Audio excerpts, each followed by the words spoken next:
જય સ્વામિનારાયણ. આપણે આવી ગયા છીએ જેતલપુર ધામ. જેતલપુર અહીં મહારાજે આપણો આ એક પ્રસાદીની જગ્યા છે. જેતલપુર ધામ અહીં મહારાજ અનેક વાર પધાર્યા છે અને અહીંયા મહારાજે યજ્ઞ કર્યા છે. બહુ બધી ઘણી લીલાઓ કરી છે અને એક એક સત્સંગીના ઘરે 100 વખત ગયેલા છે મહારાજ. એવું આ જેતલપુર ધામ પ્રસાદીનું છે અને આ ગંગામાનું ગામ છે. અને આ ગંગામાં કોણ હતા? નરસિંહ મહેતાના દીકરાના દીકરાની દીકરી હતા એ આ ગંગામાં. અને ગંગામાની 3 બહેનો હતા. એમાં કસડીબા, ગંગામાં અને ત્રીજા યાદ નહીં આવતું. એ 3 બહેનો હતા જે મહેસાણાવાળા કસડીબા. એવી રીતે 3 બહેનો હતા અને ગંગામાના લગ્ન અહીંયા લાંભાના પૂજારી હતા એમના પતિ અને એમની જોડે લગ્ન થયેલા. મહારાજ મળ્યા પછી મહારાજનો સત્સંગ કર્યો અને આ ગંગામાં રોજ જ્યારે મહારાજની જોડે હોય ત્યારે મહારાજ માથે સગડી રાખી અને મહારાજને ગરમ ગરમ જમાડતા. ઠરી ના જાય એના માટે સગડી રાખતા અને ઉપર ગરમ ગરમ રહે અનાજ, દાળ ભાત અને માથે રાખીને જોડે મહારાજની જોડે ચાલતા. એવા ગંગામાં સેવાભાવી હતા. કેટલી વખત મહારાજે અહીંયા લીલા કરી છે. આજે આ બાજુ દેખાય છે એમાં મહારાજ સંતાઈ ગયા હતા, વર્ણી રૂપે આવ્યા હતા. અને આ મોટું ઘડા જેવું દેખાય છે મોટો માટીના, એમાં મહારાજ વિચરણ વખતે સંતાઈ ગયેલા.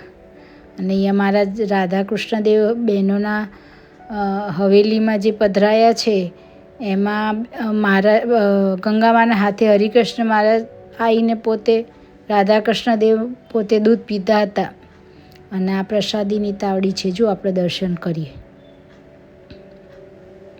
આ જેતલપુર ધામમાં મહારાજ રેવતી બળદેવજી પધરાયા છે અને મહારાજે વરદાન આપ્યું છે કે જે અહીંયા આવીને પોતાના મનોકામના પૂર્ણ થશે, જે માગશે એ મળશે. એવા રેવતી બળદેવજી છે.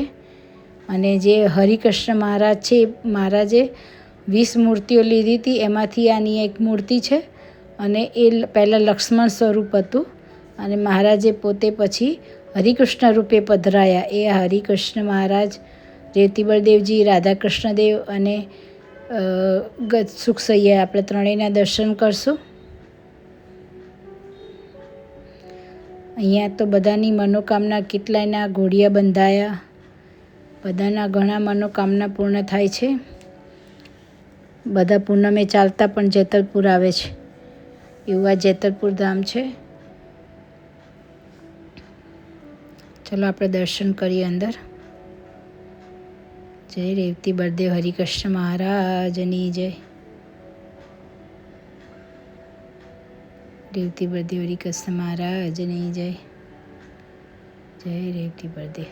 જો સરસ સુંદર વાઘા પહેરે છે, પિસ્તા કલરના. માથે મુંગટ ડાયમંડનું છે.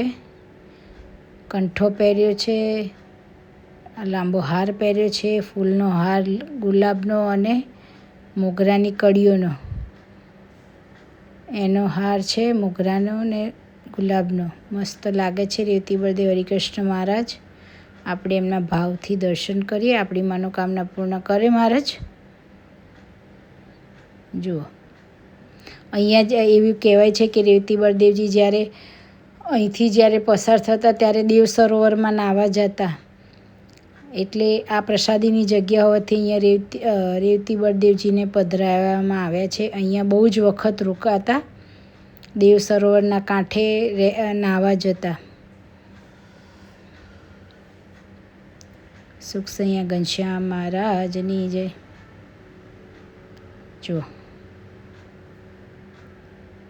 આપણે દર્શન કરશું ઘનશ્યામ મહારાજના.